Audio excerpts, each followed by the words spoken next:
I first met Honorable Raila Odinga in the 90s when I was chief executive of Finance Magazine with Honorable Gachoka Tabaki. Itobi Manyara was running the Nairobi Law Monthly, as Dr. Willie Mutunga will remember. And Pius Nyamora was running Society Magazine. And sometime in the mid-90s, Kenneth Matiba bought The People and put Didan Bogwa there and David Makali. In those days, when we were interacting with Raila Odinga, he was really a lead in voice in the second liberation and the no reform, no election cry and calls of that era. Now, the reason I'm raising this issue of where these things started and why I think I need to raise my voice, because some of the things Dr. Miguna has been saying over the years have not had a corroboratory voice, and they are very important. I did not participate in the last general election by choice because other than the BBI marriage that was crafted by Uhuru Kenyatta and Raila Odinga, there was nothing that was being offered in that election that could be able to liberate the people of Kenya. And yet I could not support William Ruto, so I decided to stay quiet. But when the election results were announced and Mandamano began in Kenya, there was a call that maybe they can redeem themselves, Azimio la Umoja. So I flew from Diani to Nairobi, and I met a group on the first day of Mandamano that Raila Odinga had convened in Riverside Drive. And when I got there, I found several people. I found James Orengo, I found Amolo Otiende, Senator Ladama, Ruth Odinga, Wajakoya, Professor Makau Mutua, and I will remember if I've forgotten who else was present. And the moderator of that session was Professor Makau Mutua, kind of asking, we have begun this Mandamano and why? So several speakers spoke about why the Mandamano was an option, why we are going back to the streets, and at that time, the danger of people losing their lives. And why I have come out at this time is because of what Raila said in my presence. He stood up and said that he had wanted William Ruto to govern and give him a chance to see what kind of president he would be. But when he saw that he has bought MPs, he has bought political parties, he is cutting the democratic gains of the 90s, this man is following the architecture of Kaguta Yoweri Museveni and of the president of Rwanda, and that it will become a problem to contain him in the future. And that is why he has decided as Raila to come out in Mandamano, and he will risk his life and doesn't care if he lives or dies, but will not allow Ruto to go for anywhere anymore with taking away the gains of the democratic evolution of the 2010 constitution. And I took him at his word. Now, obviously, if you fast forward a bit, we then heard of certain talks going on behind the scenes. The Nigerian former President Obasanjo in Mombasa, in Ali Hassan Joho's house, and I don't know where. And eventually the whole issue of the African Union and all those things came up.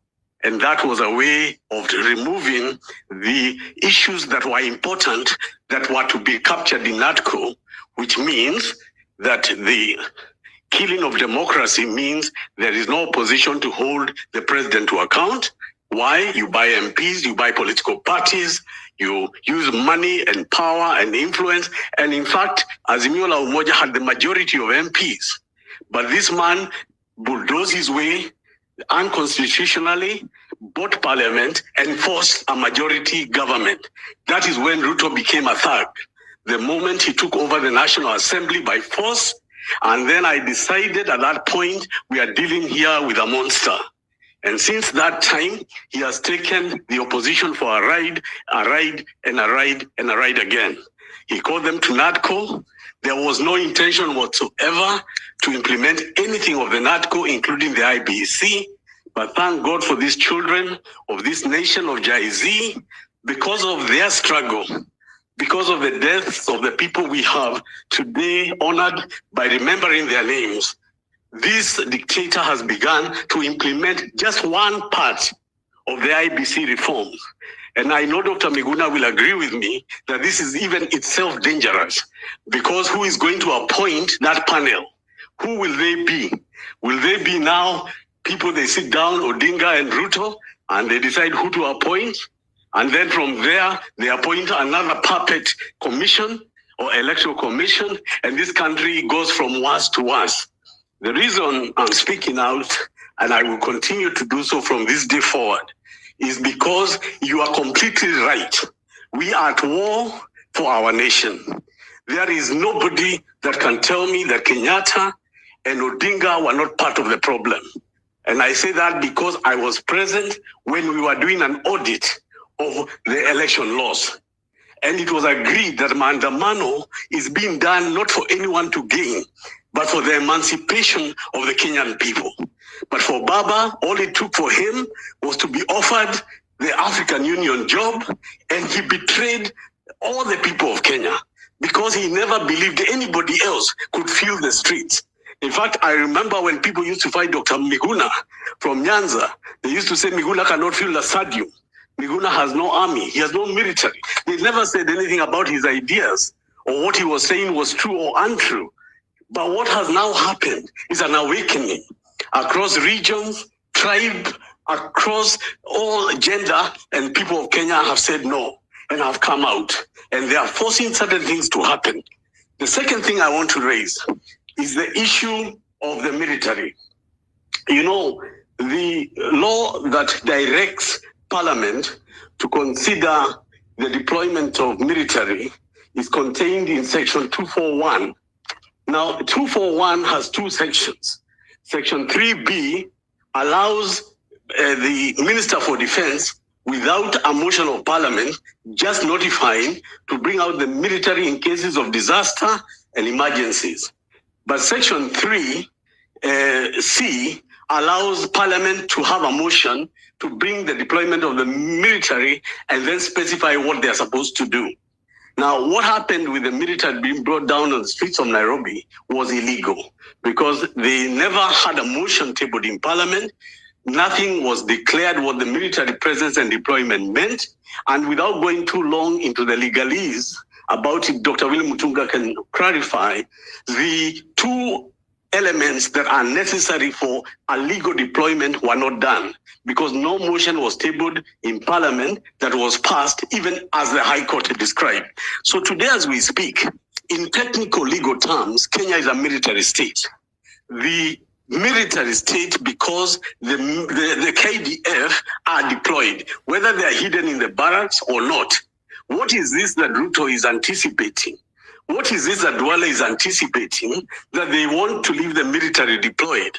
Is this because, as Raila Odinga told me, that this is a student of Yoweri Museveni who governs through the military? So I cannot put anything past this president because a man who can see 20, 12-year-old children being shot 7, 10 bullets, 70, you're talking about 41 people dead, and not even a government minister attending any funeral. Why do you think this man, if things go south, they cannot bring in the military? As we speak today, I saw Kenyans in Muranga take over a police station because they did not believe that the murderer who was alleged to have committed a crime would be taken for justice. So they raided the police station and they killed him, just as we speak. So my question is, and to the people that are doing the demonstrations, including all of us, we have to keep asking the question, why is there a legal military deployment in Kenya? And in fact, who has to benefit from it? And what chaos is there in Kenya that requires that? Or is somebody going to manufacture a problem like they did when they went to Githurai the other day? And they created a problem. Are they going to sponsor some kind of terrible issue and call it a problem? The other third and final issue I want to raise is the issue on corruption. I am looking at what happened the other day to the former governor of Migori, who was charged with crimes of up to 1.9 billion And somewhere, the executive and others are negotiating with him to go scot-free, catch some property of 200 million. Who knows what will happen to the other charges? You remember the MP for Cilicia, John Waluke, was jailed for stealing nearly 1 billion with National Cereal Produce Board. He was jailed and convicted for 67 years. He was serving a jail term, and the alternative was he had to pay back at least 1 billion that was lost by the government, and that is the only way in which he would otherwise be released. Today, as we speak, John Waluke ran for elections, convicted, he ran for elections. Nobody ever talks about him anymore.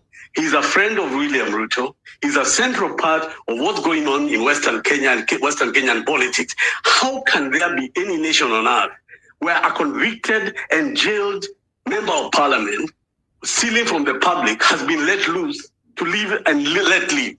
We go to the deputy president, Gachoka, 200 and something million. Justice Minor of the High Court, before elections, had found Gachoka a case to answer. Over 200 million. We can go back to the Dubai plane hired by William Ruto, to Runturi at the Ministry of Agriculture, to the opulence of Mukomen and Oscar Sudi. And you can look at all these things and ask yourself, all this money is the motivation for which these people are in power. Finally, I want to say this. If we had not defeated the BBI, the only reason the BBI was defeated is because of Chapter 4 on the Bill of Rights. That people have a right to be consulted on how their constitution can be altered and by who. It must be people driven. This time round, the Jay-Z and all of us who are here to discuss these issues are seeing a people-driven revolution for a better government, because there is no valid contract between the governed and the government. And we have a right, inherent right, to break that contract. So mine today is to add my voice that there is no talks, there is no negotiating, and I can tell you Raila Odinga lies to my face, and I'm telling the country as Tony Gachoka that he lied to me. And he lied to me why Ruto should not govern. And yet he's the same man now calling for other talks. And he's the same man who knows NADCO was never implemented.